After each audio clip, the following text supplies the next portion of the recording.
ಶ್ರೀ ಗಣೇಶ ಶಾರದಾ ಗುರುಭ್ಯೋ ನಮಃ. ಕರ್ನಾಟಕ ರಾಜ್ಯದ ಮುಂದಿನ ಮುಖ್ಯಮಂತ್ರಿ ಡಿ.ಕೆ. ಶಿವಕುಮಾರ್ ಆಗುವುದು ಖಚಿತ. ಇವರ ಕುಂಡಲಿ ಪ್ರಕಾರ ನೀಚಭಂಗ ರಾಜಯೋಗ, ಗುರುಮಂಗಳ ಯೋಗ, ಬುಧಾದಿತ್ಯ ಯೋಗ, ರಾಹುತುಂಗ ಯೋಗ, ನವಪಂಚಮ ಯೋಗ, ವಿಷ್ಣು ಲಕ್ಷ್ಮಿ ಯೋಗ, ಕುಜತ್ವ ಕೇತು ಯೋಗ, ಇನ್ನು ಮಹಾಯೋಗಗಳು ತುಂಬ ಪ್ರಬಲವಾಗಿದೆ. ಈಗ ಅವರಿಗೆ ಸದ್ಯದಲ್ಲಿ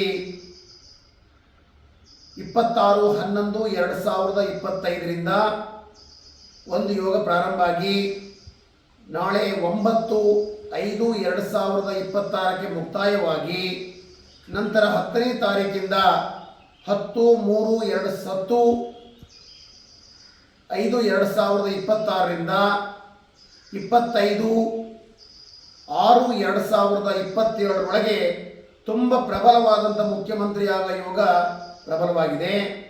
ಈಗ ಅವರಿಗೆ ಶನಿ ದಶಾ ಚಂದ್ರಭುಕ್ತಿ ನಡೀತಾ ಇದ್ದು, ಚಂದ್ರ ಸುಖ ಸ್ಥಾನಾಧಿಪತಿಯಾಗಿ ಉಚ್ಚನಾಗಿದ್ದು, ಗುರುದೃಷ್ಟಿ ಪ್ರಬಲವಾಗಿರುವುದರಿಂದ ಕರ್ನಾಟಕ ರಾಜ್ಯದ ಪ್ರಬಲ ಮುಖ್ಯಮಂತ್ರಿ ಯೋಗವಿದೆ.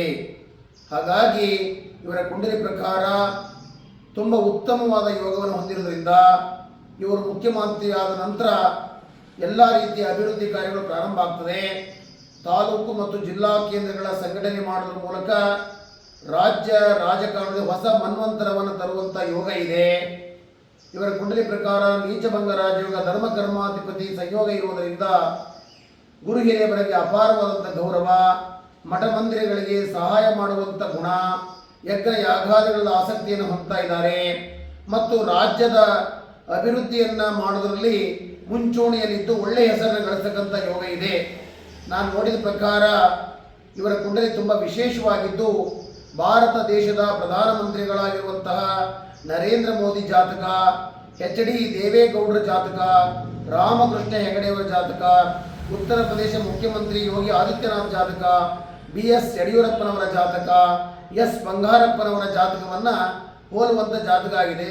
ಇದು ಕೂಡ ಮಹಾನ್ ಜಾತಕವಾಗಿರುವುದರಿಂದ ಅವರಿಗೆ ಮುಖ್ಯಮಂತ್ರಿ ಆಗುವಂಥ ಯೋಗ ಬಹುಶಃ 10/5/2026ರಿಂದ 25/6/2027 ಕರ್ನಾಟಕ ರಾಜ್ಯ ಮುಖ್ಯಮಂತ್ರಿ ಆಗುವಂಥ ಯೋಗ ತುಂಬ ಪ್ರಬಲವಾಗಿದೆ ಎಂದು ಕಾಣ್ತಾ ಇದೆ. ನನ್ನ ಹೆಸರು ಸಿ. ಕೊಟ್ರೇಶಯ್ಯ ಕಲ್ಯಾಣ ಮಠ, ಸಾಗರ. ಈ ಹಿಂದೆನೂ ಕೂಡ ಅವರ ಭವಿಷ್ಯವನ್ನು 2006ನೇ ಇಸ್ವಿಯಲ್ಲಿ ಬರೆದಿದ್ದೆ. ಅವರು ಕಾಂಗ್ರೆಸ್ಸಿನ ಅಧ್ಯಕ್ಷರಾಗಿ, ಉಪಮುಖ್ಯಮಂತ್ರಿಗಳಾಗಿ, ಮುಂದೆ ಮುಖ್ಯಮಂತ್ರಿಗಳು ಕೂಡ ಆಗ್ತಾರಂತ ಹೇಳಿದ್ದೆ. ಅದೇ ಪ್ರಕಾರ ಈಗ ಕಾಲ ಕೂಡಿ ಬಂದಿದೆ. ಹಾಗಾಗಿ ಅವರಿಗೆ ಮುಖ್ಯಮಂತ್ರಿ ಆಗುವುದು ಖಚಿತ ಅಂತ ಕಾಣ್ತಾ ಇದೆ. ಎಲ್ಲ ರೀತಿ ಒಳ್ಳೆಯದಾಗಲಿ, ಶುಭವಾಗಲಿ ಅಂತ ಕೇಳ್ಕೊಳ್ತಾ ಇದ್ದೀನಿ. ಓಂ ಶಾಂತಿ ಶಾಂತಿ ಶಾಂತಿ.